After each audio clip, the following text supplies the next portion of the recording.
हमारे व्यस्त जीवन में ईश्वर की आवाज़ हमारे शरीर और हमारे मन की धारा के विपरीत गति करना अध्यात्म है।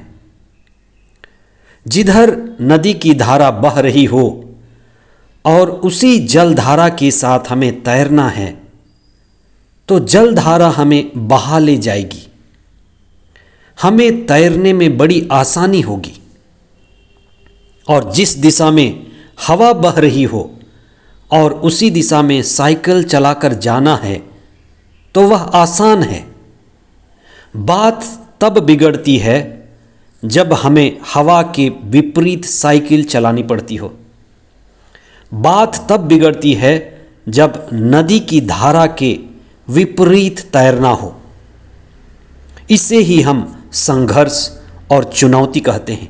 आज हम इस विषय पर विशेष चिंतन करें कि किस तरह से आत्मा और आध्यात्मिक जीवन शरीर और मन की इच्छाओं और तृष्णाओं के विपरीत चलना है।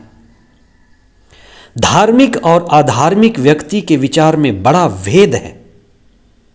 धार्मिक व्यक्ति आत्मा और सच्चाई के अनुसार जीवन जीता है। अधार्मिक व्यक्ति अधर्म करते हुए, धर्म का नाश करते हुए धार्मिक व्यक्ति को भी नाश करने के पीछे पड़ जाता है। 40 का चौथा सप्ताह 24 मार्च 2023 शुक्रवार। पहला पाठ प्रज्ञा ग्रंथ अध्याय 2 पद संख्या 1 और पद संख्याएं 12 से 22 तक। संत योहन का सुसमाचार अध्याय 7 पद संख्या 1, 2, 10 तथा 25 से 30 तक। धर्म चाहे कोई भी हो, कई सारे धर्म हैं। सभी धर्म गहराई में इसी बात को बताना चाह रहे हैं कि सभी ओर धर्म और अधर्म की लड़ाई है, प्रकाश और अंधकार की लड़ाई है, सत्य और असत्य की लड़ाई है। विभिन्न रूपों में यही बात कही जा रही है। कैन और हाबिल का जीवन वृतांत इसी को बता रहा है कि अधार्मिक कैन धार्मिक हाबिल को मार डालता है। याकूब का बेटा जोसेफ और उसके 10 भाइयों ने जोसेफ के साथ क्या किया? जोसेफ को कुएं में डाला, उस पर अत्याचार किया और अंत में उसे बेच दिया। जोसेफ का बेचा जाना धार्मिक मूल्यों का बेचा जाना है। जो अधार्मिक हैं, जो बेईमान हैं, ईमानदार और धार्मिक व्यक्ति को रास्ते से हटाना चाहते हैं।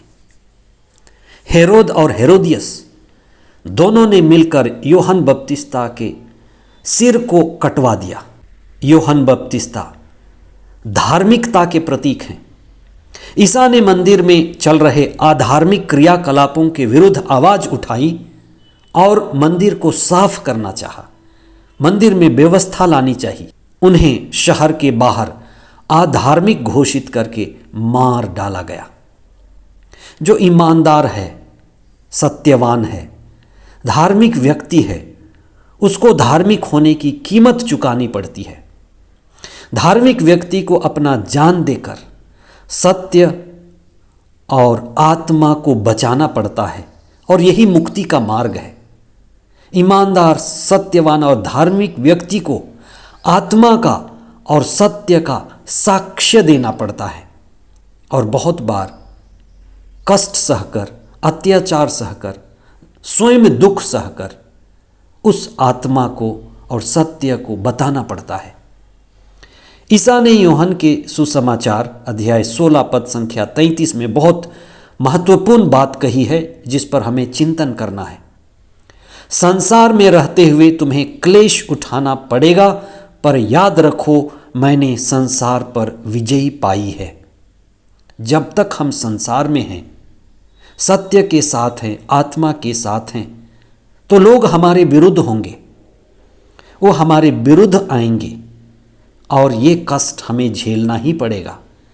लेकिन प्रभु यीशु ने कहा मैंने संसार पर विजयी पाई है। क्रूस के द्वारा विजयी पाई है, स्वयं दुख उठाकर कष्ट झेलकर आत्मत्याग से विजयी पाई है। संत यूहन्ना अपने पहले पत्र अध्याय 5 पद संख्या 4 में कहते हैं कि कौन है जो इस संसार पर विजयी पा सकेगा। प्यारे भाई प्यारी बहन, हम सभी इस संसार में हैं और ये युद्ध भूमि है, कुरुक्षेत्र है। आज की लड़ाई हमें आज लड़नी है और आज का युद्ध बिल्कुल अलग है।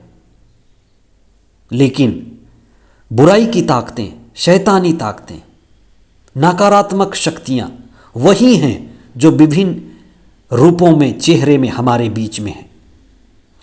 वही इस संसार पर विजयी पा सकेगा जो ईसा से जुड़ा है, वही जो ईसा के क्रूस प्रेम को समझता है। और क्रूस का प्रेम है असली प्रेम। असली प्रेम पाने में नहीं है लेकिन देने में है। असली प्रेम आत्मत्याग में है। असली प्रेम मरने में है, मिटने में है, खुद को गंवाने में है, खुद के समर्पण में है। और यही क्रूस की शिक्षा है। इसीलिए ईसा ने कहा, जो अपना जीवन सुरक्षित रखना चाहता है वह उसे खो देगा। जो मेरे प्रेम में यानी त्याग में अपना जीवन खो देता है वह उसे पाएगा। आइए हम प्रार्थना करें कि हम पाने वाले नहीं, देने वाले बने। हम आत्मत्याग करना सीखें। हम ये जानें कि समर्पण और मरने में ही असली जीवन छिपा हुआ है।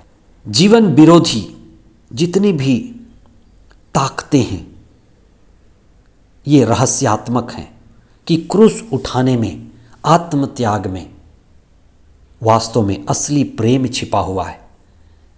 इसलिए हम इस जीवन को आत्मत्याग करते हुए जिएं, समर्पित होते हुए जिएं और प्रभु की महिमा के लिए समर्पित। आमीन।